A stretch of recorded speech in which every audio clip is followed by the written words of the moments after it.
TopMedTalk. Nick Majerison here. This podcast contains information which younger listeners may find disturbing. However, we think it's important that awareness is raised around the world about this issue. Today's TopMedTalk is called the Grenfell Inquiry.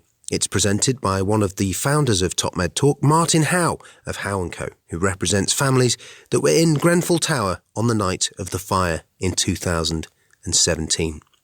It was presented at Dingle 2019, the 21st Current Controversies in Anaesthesia and Peri-Operative Medicine, and SIAA Autumn Congress. Also, this talk was preceded by one from the consultant anaesthetist Marcella Viscay-Chippy on duty at the Chelsea and Westminster Hospital in the early hours of June the 14th. And it is to her and the medics at Chelsea and Westminster Hospital that Martin pays tribute. This is the first in a three-part series. So Martin is a senior partner of Howe & Co. Solicitors, which is a London-based law firm specialising in campaign work and high-profile litigation. To name but a few of his achievements, he's received a prestigious Liberty and Justice Human Rights Award for a successful litigation campaign on behalf of tens of thousands of Gurkha soldiers in a residency settlement claim against the British government. He has successfully represented Jeremy Corbyn in the legal challenge attempting to keep him off the ballot sheet in the election for leader of the Labour Party in 2016. And more recently, as we all saw in the media, because it's quite topical at the moment, he most recently successfully represented the Labour Party in the Supreme Court case finding Prime Minister Johnson to have acted unlawfully in suspension of Parliament. Relevant to this talk, he represents, along with his team of lawyers, 69 core participants in the Grenfell Tower public inquiry. And he's here to talk to us today about the Grenfell Tower inquiry. So good morning. First of all, can I start by thanking Marcella, not only for your speech today, which was really instructive and thoroughly interesting, but also for your work that night. Many of the people that I represent went through your hospital. One of the families we're going to talk about a bit later. And the care and attention, urgency, dedication, hard work, skill was so evident. So thank you for that in really difficult times. So I represent 69 of the bereaved survivors and residents from Grenfell Tower. Grenfell Tower is in my patch. I grew up in West London and going to school. I used to walk past Grenfell Tower as it was being built. And it was a very balmy night, actually, the evening of the 13th of June leading into the 14th. It was a warm, balmy night. I couldn't sleep well. I remember waking up about 1:30 in the morning, turning the television on, see the news, and lo and behold, this tower that I knew was ablaze. At that stage, they were reporting 6 deaths. By the time I next awoke, so around 8 o'clock and watched news, 72 people had died, and many others were injured. It was a massive incident. It is the biggest loss of life and fire in London in residential accommodation since the Second World War. I'm honoured to actually represent the people who live there. In the immediacy after the fire, some of the gutter press attacked those who lived in the tower, describing them as scroungers and benefit scroungers and cheats. Disgusting stuff. It was a block. There was a social housing block initially. 12 of those flats had been sold off by people who wanted to buy their own flats. 2 had been bought by a housing authority. And the rest of it was social housing. But the people in it had the whole mix that you'd expect of a village in the sky. There were people who, one of my clients actually led the team in Imperial of 200 researchers at the time. Others were key characters in Ofcom. Others were teachers. Others were street sweepers. Many families. It was a community. It's a community where the kids used to play football on the lobbies and areas, and school was right beside it. They went to church around there, and on that night, their lives were turned upside down and destroyed. They lost loved ones. Their house was burnt out and moved into different parts of London. The people in Grenfell Tower were not helpless. The people in Grenfell Tower needed to be helped by the richest local authority in London, London being one of the richest cities in the world. So that's the situation that is now. You got Grenfell Tower covered. Decision still hasn't been made what's going to be done with this. But it's back in, there's a committee of ex-residents and members of bereaved families dealing with that. So there you are. There's Grenfell Tower as it was. It was a concrete block, and it was completed and built in 1974. There were 23 stories of residential flats, 6 flats per floor. The views from Grenfell Tower were magnificent. And those people who lived there shared photographs with myself and others of the most fantastic views over London. It may well have been a social housing block, but it was one of the finest blocks around. But there you are, you can see a concrete block. Concrete doesn't burn. If that had been left as it was, I wouldn't be here and Marcella wouldn't have been talking. But what happened was that the local authority decided that it would refurbish Grenfell Tower. The planning application referred to the gentrification of the area and the aesthetic that was needed, so-called needed, to improve the look of Grenfell Tower. And there you have it, clad, nice shiny rain screen cladding. It was part of a £10 million project. And what happened was that they refurbed the whole inside and the exterior, and this is the exterior envelope that is absolutely critical and key to what's happened at Grenfell. I'm going to show you some slides and some films going to remind you, you probably have seen it before to an extent, but remind you what happened. What happened in the early hours of the 14th of June, 2017. Flat 16 on the 4th floor of Grenfell Tower is where the fire broke out. It was occupied by a Mr. Kabedi, a man from Ethiopia. He had lived there for 25 years. His friends lived in the tower. He awoke just before 5 to 1 on the 14th of June because an alarm went off in his flat. Not every flat, there was no communal alarm system, but he did have a fire alarm in his flat. And he went out and looked into his kitchen, and what had happened? He had a Whirlpool hot point fridge freezer, and an electrical fire had broken out at the back of that fridge freezer. Fridge freezer had a plastic back, and the plastic back had caught light. In America, you can't have plastic backs on these type of fridge freezers, only metal backings. That's one of the things that really does need to change. And it's not as if Hot Point Whirlpool didn't know about this.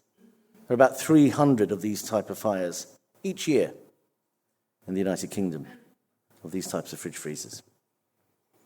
But Mr. Kabedi he was lampooned again by the gutter press, actually, in the early days after the fire.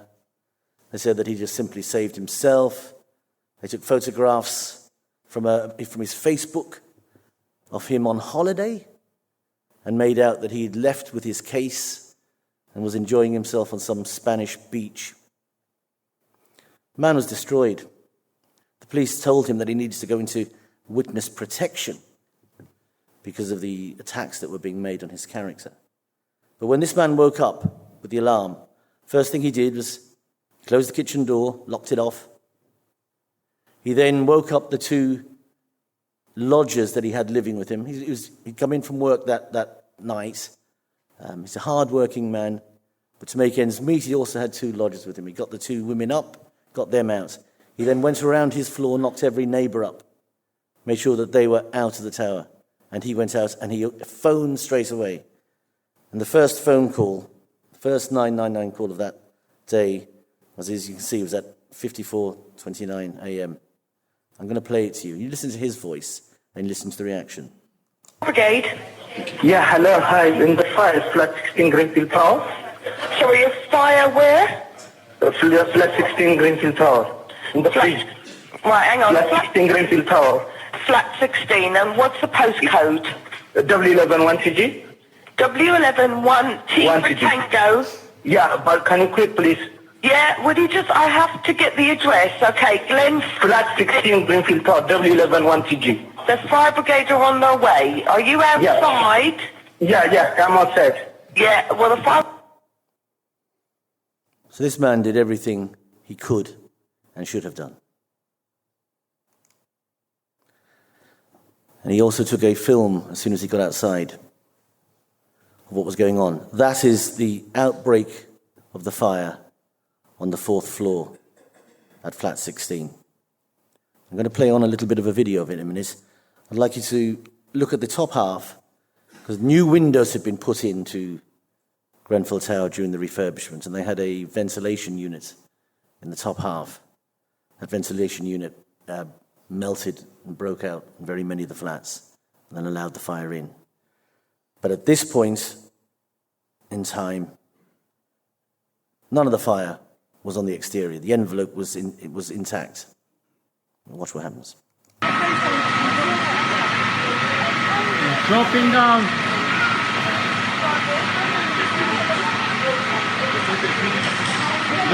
They finished. This fella. Is it your house, bro? Yeah. You can see that the fire was escaping. As soon as it escaped, it hits the cladding outside and the insulation. And within 12 minutes, the fire had hit the top of the 23-storey block of flats. When it hit the top, it hit a crown, a decorative crown that had been designed and put on top. All that did was help to spread the fire horizontally. This is a film of what the fire was like after about 10 minutes. Again, when you're watching it, you'll see pieces of material flying off the building. That is the cladding, the rain screen cladding that had been put on the exterior as part of the refurbishment. There's also bits of insulation that come off. Just watch this. Oh my days. Oh my days, man. Oh my days. Oh my days, bro.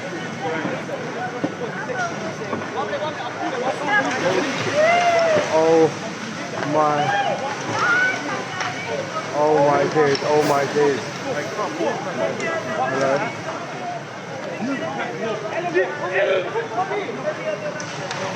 Oh my days, man.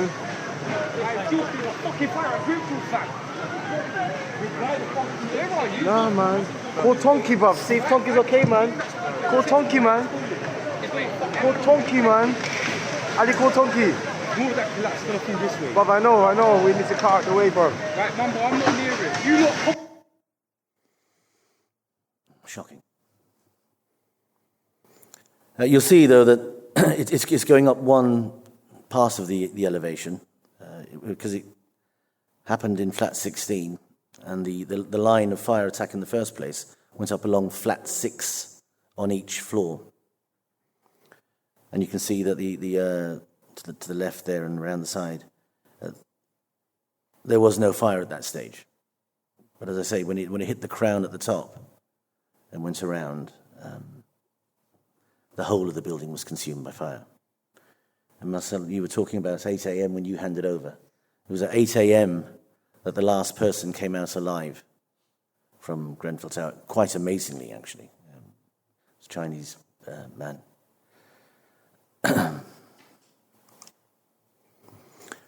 That's a rather haunting picture. One of the families that I represent is the Cowchair family. I represent Sawson Cowchair. She lived in a flat on the 22nd floor with her mother. 2 flats down along the corridor lived her sister, her brother-in-law, and her 3 nieces, aged 4, 8, and 11. Sawson went out that evening, went up to Earl's Court, an area near where Grenfell Tower is, to meet some friends for a drink. And while she was there, she got this call that Grenfell Tower was on fire. So she came back and was outside the tower on the phone to her family, because her mother had now moved along and joined her other daughter, her 3 grandchildren, and her son-in-law in that flat. And there you can see them, they're waving, hoping to attract helicopters, as they thought at the time, that would come and rescue. They couldn't get out. The 6 of them all died.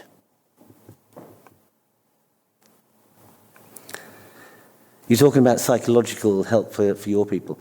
The lawyer, I head up a team of 9 lawyers in our firm that are dealing with the Grenfell Tower disaster. The lawyer who listened to the telephone calls from that flat is receiving help and counselling. The impact is wide on our team helping, let alone, obviously, the families and the survivors. So there you have it. There's Grenfell Tower in May 2017, after its refurb. And there's the various states at different times. Yeah, the concrete tower there on the left, if left alone, wouldn't have caused a problem at all. The clad tower on the right, that's the reason that it burnt down. TopMedTalk. Nick Majerison here. Thanks for listening to TopMedTalk.